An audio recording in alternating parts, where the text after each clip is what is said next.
ओम नमः शिवाय। प्रिय भक्तगणों, आज हम आपको एक बड़ी ही अद्भुत कहानी सुनाने जा रहे हैं। अगर आप यह कहानी सुन रहे हैं तो कृपया पूरा सुने। इस कथा को आधा अधूरा छोड़कर जाने की गलती मत करना, क्योंकि इस पवित्र कथा को पूरा सुनने से मनचाहा फल की प्राप्ति होगी। इसलिए इस कथा को पूरा सुने। आप अगर भोलेनाथ के सच्चे भक्त हैं तो भोलेनाथ का अनादर ना करें। यह कथा बहुत ही आनंदित करने वाली कथा है। इस कथा को सुनकर आप निराश नहीं होंगे कि आपने अपना बहुमूल्य समय नष्ट कर दिया। आप भगवान भोलेनाथ की भक्ति में खो जाएंगे। तो चलिए इस कथा को शुरू करते हैं। एक बार लक्ष्मी और धर्म के बीच बहस हो जाती है। लक्ष्मी कहती है मैं बड़ी हूँ और धर्म कहते हैं मैं बड़ा हूँ। दोनों के बीच जोरदार बहस होती है। तब लक्ष्मी कहती है हमें भगवान शिव के पास जाना चाहिए, वही इसका निर्णय होगा। धर्म ने कहा ठीक है। दोनों भगवान शिव के पास जाते हैं। भगवान शिव उन्हें आते देख खड़े हो जाते हैं और हाथ जोड़कर कहते हैं हे माँ लक्ष्मी, हे धर्म, मैं आप लोगों की क्या सेवा कर सकता हूँ।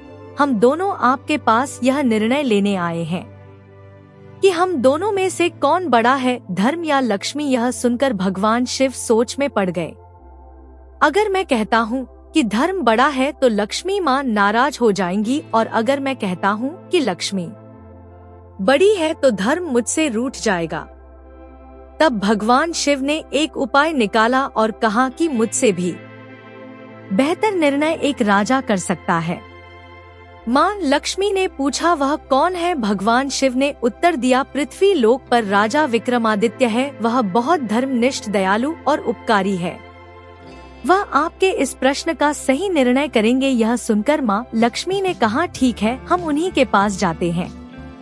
अब धर्म और लक्ष्मी महाराजा विक्रमादित्य के पास पहुँच जाते हैं। जब महाराजा विक्रमादित्य माँ लक्ष्मी और धर्म को अपने सामने देखते हैं तो हाथ जोड़कर उन्हें सिंहासन पर बैठाते हैं और कहते हैं कहिए आप लोग की मैं क्या सेवा कर सकता हूँ।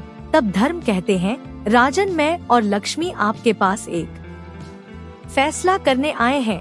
राजा ने पूछा क्या फैसला है। धर्म ने कहा राजा आप इसका फैसला कीजिए कि मैं बड़ा हूँ या लक्ष्मी, क्योंकि अगर धर्म ना रहे तो आदमी का जीवन व्यर्थ है, जीने का कोई महत्व नहीं। बिना धर्म के मनुष्य एक लाश के समान है। मनुष्य का जीवन पूरी तरह खाली हो जाता है। धर्म से हम सब पर विजय पाते हैं। धर्म के बिना हमारा जीवन व्यर्थ होता है, और धर्म से ही हम धन की रक्षा करने हैं। तब माँ लक्ष्मी कहती हैं राजा अगर लक्ष्मी ना रहे, धन ना रहे तो मनुष्य का जीवन नरक हो जाता है। उसे दर दर की ठोकरें खानी पड़ती हैं, गरीबी में जीवन यापन करना पड़ता है और उसे अथाह दुख मिलता है। बिना धन के मनुष्य का जीवन दुखों से भरा हुआ होता है। तब राजा विक्रमादित्य ने उन दोनों की बातें सुनी और फिर कहा ठीक है, मैंने आप दोनों की बातों को ध्यान से सुना और समझा। इसीलिए राजा विक्रमादित्य ने सोचा कि अगर मैं महालक्ष्मी को मना करता हूँ और कहता हूँ कि धर्म बड़ा है आप नहीं, तब माँ लक्ष्मी मेरा साथ छोड़ देंगी और मुझसे नाराज हो जाएंगी। अगर मैं यह कह कूं कि लक्ष्मी बड़ी है तब धर्म जो मेरे लिए अत्यंत प्रिय है मेरा साथ छोड़ देगा।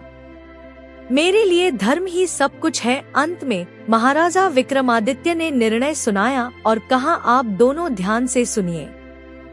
मेरे लिए धर्म बहुत महत्वपूर्ण है। धन से श्रेष्ठ धर्म है, क्योंकि अगर धर्म ना हो तो व्यक्ति के जीने का कोई महत्व नहीं, उसके जीवन में कोई रस नहीं रहता। अगर धर्म ना हो तो वह मनुष्य पशु समान होता है, उसके मनुष्य योनि में जन्म लेने का कोई फायदा नहीं। एक बार के लिए अगर धन ना हो तो भी आदमी जीवित रह सकता है, वह गरीबी में जीवन यापन कर सकता है। धन ना रहे तो भी मनुष्य रोखी सूखी जो भी कुछ खाकर रह सकता है, अपना जीवन गुजार सकता है। लेकिन अगर धर्म ना हो तो व्यक्ति के जीने का कोई महत्व नहीं है। इसलिए मैं धर्म को चुनता हूँ। मेरे लिए धर्म ही बहुत बड़ा है। राजा विक्रमादित्य की बात सुनकर माँ लक्ष्मी बहुत क्रोधित हो जाती है। और कहती हैं, यह राजन तुम्हें अपने आप पर बहुत घमंड है, तुमने मेरा अनादर किया और धर्म को चुना, इसलिए मैं तुमसे दूर हो जाती हूँ, आज के बाद तुम कंगाल हो जाओगे। यह कहकर माँ लक्ष्मी वहाँ से चली जाती हैं और राजा विक्रमादित्य का साथ छोड़ देती हैं। धर्म महाराजा विक्रमादित्य के साथ हो जाता है। देखते ही देखते राजा विक्रमादित्य एकदम से कंगाल और गरीब हो जाते हैं, लेकिन उनके पास एक घोड़ा और तलवार बची रहती है। अब राजा विक्रमादित्य सोचते हैं कि यहाँ रहने का कोई मतलब नहीं है और मुझे आगे बढ़ना चाहिए। विक्रमादित्य घोड़े पर सवार होते हैं और तलवार लेकर आगे निकल जाते हैं। रास्ते में उन्हें ध्यान आता है कि उनकी बहन है और उन्हें बहुत भूख लगी है और विश्राम की भी आवश्यकता है। इसलिए वे सोचते हैं कि अपनी बहन के पास रुककर कुछ खा पी लूं और विश्राम कर लूं, फिर आगे का सफर तय करूंगा। जब राजा विक्रमादित्य अपनी बहन के महल के पास पहुंचते हैं, तो महल के पहरेदार और सैनिक उनकी बहन के पास जाकर कहते हैं कि आपका भाई आपसे मिलने आ रहा है। बहन पूछती है कि मेरा भाई किस हालत में आ रहा है। सैनिक कहते हैं कि महारानी, आपका भाई घोड़े पर सवार है और फटे हालत में आ रहा है। उसके कपड़े गंदे, मैले और फटे हुए थे। यह सुनते ही राजा विक्रमादित्य की बहन ने कहा, तुम उसे घोड़े के अस्तबल में रुकने को कहो, वहीं उसके बैठने और विश्राम करने की व्यवस्था कर दो, मैं कुछ देर बाद आती हूँ। जब राजा विक्रमादित्य अपनी बहन के महल के अंदर पहुँचे तो दरबारियों और सैनिकों ने उन्हें अस्तबल में ठहराया, जहाँ घोड़े बांधे जाते हैं और उनके रहने की व्यवस्था होती है। राजा विक्रमादित्य यह सब देखते हुए भी कुछ नहीं बोले। वे चुपचाप बैठ गए और अपनी बहन के आने का इंतजार करने लगे। जब उनकी बहन उनके पास आई तो वह खाने के लिए एक सूखी रोटी लेकर आई। यह देखते ही महाराजा विक्रमादित्य की आंखों में आंसू आ गए, लेकिन फिर भी उन्होंने कुछ नहीं कहा। उन्होंने कहा, बहन तुम रोटी तो ले आई हो, लेकिन पानी भी ले आओ, मुझे प्यास लगी है। अब विक्रमादित्य की बहन पानी लाने के लिए गई और राजा ने उस रोटी को जमीन में गड्ढा खोदकर उसमें डाल दिया और कहा, धरती माँ, इसे सही सलामत इसी प्रकार रखिएगा। मैं फिर से एक बार आऊंगा और आपसे इस रोटी की मांग करूंगा तो आप मुझे दे दीजिएगा। धरती माँ ने उसे अपने अंदर समाहित कर लिया। फिर क्या था, राजा विक्रमादित्य बिना किसी को बताए चुपचाप वहां से निकल गए और आगे का सफर तय करने लगे।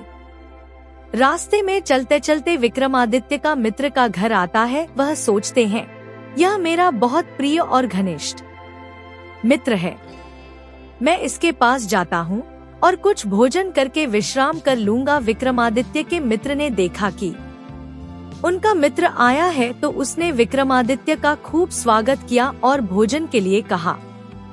जिस स्थान पर राजा विक्रमादित्य भोजन करने के लिए बैठते हैं, उनके पीछे एक खूंटी थी जिस पर नौलखा हार टंगा हुआ था। जैसे ही राजा विक्रमादित्य एक निवाला अपने मुंह में डालते हैं, वह खूंटी हार को अपने अंदर समाहित करने लगती है। यह देखते ही राजा विक्रमादित्य समझ जाते हैं कि यह माँ लक्ष्मी की वजह से हो रहा है, जो उनसे नाराज और क्रोधित है। जब विक्रमादित्य पूरा भोजन खत्म करने लगते हैं, तब वह खूंटी पूरी तरह से हार को अपने अंदर समाहित कर लेती है। जब मित्र की पत्नी यह देखती है कि उसका नौलखा हार गायब है, तो वह विक्रमादित्य पर चोरी का इल्जाम लगाती है और कहती है, आपने ही मेरा हार चुराया है, आप कंगाल हो गए हैं, इसीलिए आपके मन में चोरी का भाव आ गया और आपने मेरा हार चुरा लिया।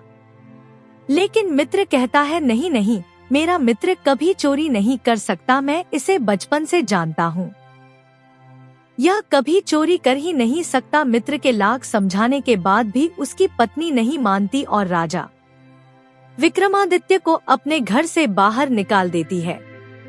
इतना सब होने के बावजूद राजा विक्रमादित्य कुछ नहीं कहते और शांत होकर घर से बाहर निकल जाते हैं और आगे का सफर तय करने लगते हैं। अब चलते चलते उन्हें रात हो जाती है और वे सोचते हैं कि रात में सफर करना ठीक नहीं है। वे तय करते हैं कि सुबह सफर करेंगे यह सोचकर राजा अपने घोड़े को खड़ा करते हैं और अपनी तलवार लेकर एक पेड़ के नीचे बैठ जाते हैं। कुछ ही देर बाद उन्हें नींद आ जाती है और उसी स्थान पर दो चोर चोरी करके आते हैं। पीछे से राजा के सैनिक भी आ रहे होते हैं। क्योंकि उन चोरों ने ही राजा के महल में चोरी की थी, यह सब देखकर दोनों चोर डर जाते हैं और सोचते हैं कि सैनिक अब हमारे करीब आ गए हैं, हमें पकड़ लेंगे। तब वे चोरी किया हुआ धन महाराज विक्रमादित्य के पास ही छोड़कर भाग जाते हैं।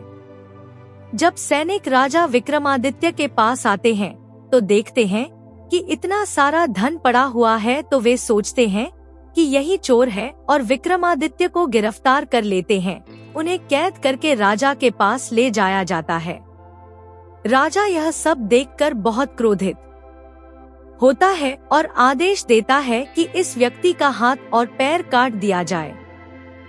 इतना सुनने के बाद भी विक्रमादित्य अपनी सफाई में कुछ नहीं कहते और मौन रहते हैं। राजा के सैनिक विक्रमादित्य का हाथ और पैर काट देते हैं। राजा फिर आदेश देता है कि इसे नगर के चौराहे पर बैठा दिया जाए ताकि लोग देखें और सबक ले कि हमारे राज्य में चोरी करने का क्या परिणाम होता है। राजा के सैनिक विक्रमादित्य को उठाकर नगर के चौराहे पर बैठा देते हैं। अब हर रोज लोग उस चौराहे से गुजरते हैं और विक्रमादित्य को देखकर थूकते हैं और गालियां देते हैं। कहते हैं कि यह चोर है, चोरी करेगा तो ही फल पाएगा। यह कहते हुए लोग वहां से गुजर जाते हैं। लेकिन एक दिन उसी रास्ते से एक ग्वाला घी के मट के लिए जा रहा था। वह बहुत ही दयालु था। विक्रमादित्य जब उसे देखते हैं तो समझ जाते हैं कि यह व्यक्ति स्वभाव का बहुत अच्छा है। उन्होंने उस व्यक्ति से कहा, राहगीर आपके पास अगर पानी हो तो मुझे पिला दीजिए, मुझे बहुत प्यास लगी है। ग्वाले ने बिना सोचे समझे अपने थैले से पानी निकालकर विक्रमादित्य को पिलाया और कहा, तुमने चोरी क्यों की? अगर चोरी नहीं की होती तो ऐसी सजा नहीं मिलती। तुम राजा के दोषी हो, फिर भी मैं तुम्हें पानी पिला रहा हूँ। और फिर वह वहाँ से चला गया। जब ग्वाला दूसरे नगर में भी घी बेचने के लिए जाता है तो उसका घी खत्म नहीं हो रहा था। यह देखकर वह बहुत हैरान होता है कि मैं इतना सारा घी बेच रहा हूँ, फिर भी मेरे मटके से खत्म नहीं हो रहा है। यह सोचकर वह हैरान हो जाता है कि यह क्या बात है। पूरे दिन की कमाई के बाद उसके पास अच्छी खासी रकम हो जाती है। वह घर आकर अपनी पत्नी से कहता है कि आज बहुत ही विचित्र बात हुई। मैंने राजा द्वारा सजा पाए गए व्यक्ति की मदद की और उसे पानी पिलाया। इसके बाद मेरे साथ एक चमत्कार हुआ। जितना भी घी बेच रहा था उतना ही बढ़ता जा रहा था। मेरे मटके में से घी खत्म ही नहीं हो रहा था। लगता है वह व्यक्ति जरूर कोई दिव्य आत्मा है। उसकी पत्नी ने कहा है, स्वामी हमारे पास एक भी औलाद नहीं है। हम औलाद के सुख से वंचित हैं। हम लोग इतने बूढ़े हो गए हैं। आप ऐसा करिए कि उस व्यक्ति को हमारे घर ले आइए। हम उसे अपना बेटा मानकर उसके साथ जीवन यापन करेंगे। तब ग्वाले ने कहा, तुम्हारी बात तो ठीक है, लेकिन इसके लिए हमें राजा से इजाजत लेनी होगी। उसकी पत्नी ने कहा, वह बेचारा हाथ पैर से अपंग है, हमारे साथ रहेगा तो उसका भी मन बहल जाएगा और हमें भी पुत्र का अनुभव प्राप्त होगा। तब ग्वाला राजा के पास जाकर कहता है, महाराज आपने जिस अपराधी का हाथ पांव काटकर चौराहे पर बैठा दिया है, मैं उसे गोद लेना चाहता हूँ। तब महाराज ने कहा, वैसे भी वह हमारे किसी काम का नहीं है, उसके हाथ पांव नहीं है और वह हमारे नगर में बोझ बना हुआ है। तुम उसे ले जा सकते हो, हमें कोई आपत्ति नहीं है। यह सुनते ही ग्वाला भागा भागा जाता है और राजा विक्रमादित्य को अपने नौकर चाकर की सहायता से अपने घर लाता है। उसे नहला धुला कर स्वच्छ वस्त्र पहना है और भोजन कराता है। फिर कहता है, आज से तुम मेरे पुत्र रहोगे, हमारा कोई संतान नहीं है। हम अब बूढ़े हो चुके हैं, कम से कम बुढ़ापे में हमें संतान का सुख मिल जाए, इसलिए मैंने तुम्हें अपने पास बुलाया है। क्या तुम मेरा बेटा बनना स्वीकार करोगे? राजा विक्रमादित्य ने कहा, हाँ, मुझे आपका पुत्र बनना स्वीकार है। राजा विक्रमादित्य उस ग्वाले के पास उसके बेटे के रूप में रहने लगे। उसी नगर के राजा की एक पुत्री थी जो बहुत विदुषी और दूरदर्शी थी। जब भी वह गाती थी दीपक जल उठते थे। हर शाम को जब वह गीत गाती तो पूरे नगर में दीप जल जाते और रात हो जाती। जब सब सोने का समय होता तो वह राजकुमारी गीत गाकर सारे दियों को बुझा देती। राजा विक्रमादित्य यह सब देख रहे थे। उन्होंने भी दीप राग गाकर दियों को फिर से जला दिया। जब राजकुमारी ने यह देखा तो वह समझ गई कि दीपक को जलाने वाला और कोई नहीं, राजा विक्रमादित्य ही हो सकते हैं। यह सोचकर वह बहुत प्रसन्न हुई। कुछ दिन बीतने के बाद राजा ने अपनी पुत्री का स्वयंवर आयोजित किया। दूर दूर से राजा महाराजा स्वयंवर के लिए आए। उसी समय राजा ने उस ग्वाले को आदेश दिया कि हमें 100 घड़े घी चाहिए, तुम इसका इंतजाम करो। ग्वाला धर्म संकट में पड़ गया कि राजकुमारी का स्वयंवर है, घी के दीपक जलाने हैं, घी के पकवान बनाने हैं, 100 घड़े घी चाहिए, मैं कहां से इतना घी लाऊंगा। तब राजा विक्रमादित्य ने कहा, पिताश्री आप परेशान मत होइए, यह सब मुझ पर छोड़ दीजिए, मैं घी का इंतजाम कर दूंगा। ग्वाले ने कहा, पुत्र तुम्हारे पास हाथ पाव नहीं है, तुम कैसे घी का इंतजाम करोगे, कहाँ जाओगे, कहाँ से लाओगे। विक्रमादित्य ने कहा, पिताश्री मैंने कहा ना, आप मुझ पर छोड़ दीजिए, आप निश्चिंत हो जाए। कल राजकुमारी के स्वयंवर में मैं भी जाना चाहता हूँ। जब घी का इंतजाम हो जाएगा तब आप मुझे लेकर चलना। राजा विक्रमादित्य ने कहा, पिताश्री आप महाराज से कह दीजिए कि वे 100 घड़े भिजवा दे, घी का इंतजाम हो जाएगा। राजा के महल से उसका नौकर 100 घड़े लेकर आता है और विक्रमादित्य को दे देता है। रात के समय विक्रमादित्य अपनी तपस्या और शक्ति से उन मटकों को एक ही बार में भर देता है। सुबह होते ही वह देखता है कि मटके भरे हुए हैं और बहुत खुश होता है। उसे समझ में आ जाता है कि उसका पुत्र बहुत ही दिव्य है। खुशी खुशी वह 100 घड़े राजा के पास भिजवा देता है। अब वह राजकुमारी के स्वयंवर में जाने के लिए तैयार होने लगता है और अपने पुत्र को भी तैयार करता है। राजा विक्रमादित्य को नहलाता है, अच्छे कपड़े पहनाता है और अपने नौकर चाकर की मदद से उसे अपने साथ ले जाता है। राज दरबार में दूर दूर से राजकुमार राजा महाराजा आए हुए थे। सब सिंहासन पर बैठे थे, लेकिन राजा विक्रमादित्य एक कोने में बैठे थे। जब स्वयंवर का समय आता है तो राजकुमारी महल में प्रवेश करती है, हाथ में जयमाला लिए हुए, और राजा विक्रमादित्य को ढूंढने लगती है।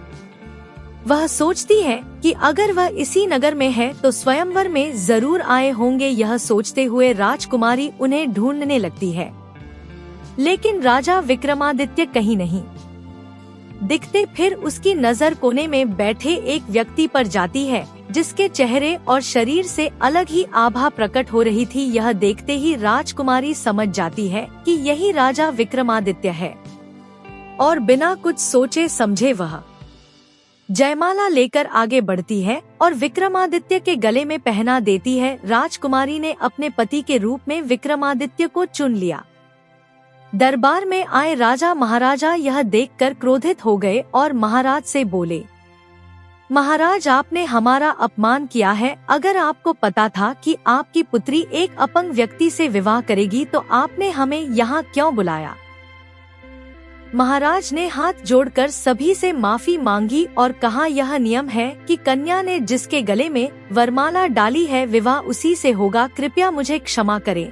अंततः राजकुमारी का विवाह विक्रमादित्य से ही हुआ और वह अपने ससुराल चली गई। एक दिन विक्रमादित्य ने अपनी पत्नी से कहा, प्रिय मुझे हिरण का मांस खाने की इच्छा हो रही है, तुम अपने भाइयों से हिरण का मांस लेकर आओ। राजकुमारी का मन नहीं था कि वह अपने भाइयों से कुछ मांगे, लेकिन अपने पति की इच्छा का मान रखते हुए उसने अपनी भाभी से कहा, भाभी मुझे हिरण का मांस खाने की इच्छा हो रही है, कृपया मुझे हिरण का मांस लाकर दे। राजकुमारी ने अपने पति का नाम नहीं लिया ताकि उनका अपमान ना हो। यह सुनकर उसकी भाभियां उसकी खिल्ली उड़ाने लगी और बोली, अगर तुम्हें ऐसी इच्छा थी तो तुमने अपाहिज व्यक्ति से शादी क्यों की, तुम्हें किसी अच्छे पुरुष से शादी करनी चाहिए थी। जो तुम्हारे लिए हिरण का मांस ला सकता। यह सुनकर राजकुमारी वापस अपने पति के पास गई और सारी बातें बताई। तब महाराजा विक्रमादित्य ने कहा, ठीक है, कोई बात नहीं, तुम वापस अपनी भाभी के पास जाओ और कहो कि मेरे पति का घोड़ा और तलवार मुझे दे दीजिए। रुमाल उन्हें दिखा देना, वे समझ जाएंगे और तुम्हारे साथ चले आएंगे। राजकुमारी रुमाल लेकर अपने भाभी के पास जाती हैं और उनसे कहती हैं, भाभी आप मेरे पति का तलवार और घोड़ा मुझे दे दीजिए। भाभियां सोचती हैं कि वैसे भी उस तलवार और घोड़े ने आतंक मचाया हुआ है, इससे अच्छा है इसे ही दे दे। जब राजकुमारी को तलवार और घोड़े के पास ले जाया जाता है तो तलवार सांप बनकर उस पर टूट पड़ती है और घोड़ा भी उछलने लगता है। राजकुमारी रुमाल दिखा देती है जिससे तलवार और घोड़ा शांत हो जाते हैं और उसके साथ चले जाते हैं। घर आने के बाद विक्रमादित्य ने कहा, मुझे इस घोड़े पर बैठा दिया जाए, मैं खुद शिकार करने जाऊंगा। लोगों ने कहा, तुम्हारा हाथ पांव नहीं है, तुम कैसे जाओगे? विक्रमादित्य ने कहा, पिताश्री कृपा कर अन्य लोगों की सहायता से मुझे इस घोड़े पर सवार करवाएं। बेटे की जिद के आगे पिता को झुकना पड़ा। नौकरों की मदद से विक्रमादित्य को घोड़े पर बैठाया गया। जैसे ही वे सिर ऊपर करते हैं, उनका हाथ पांव सही सलामत हो जाता है।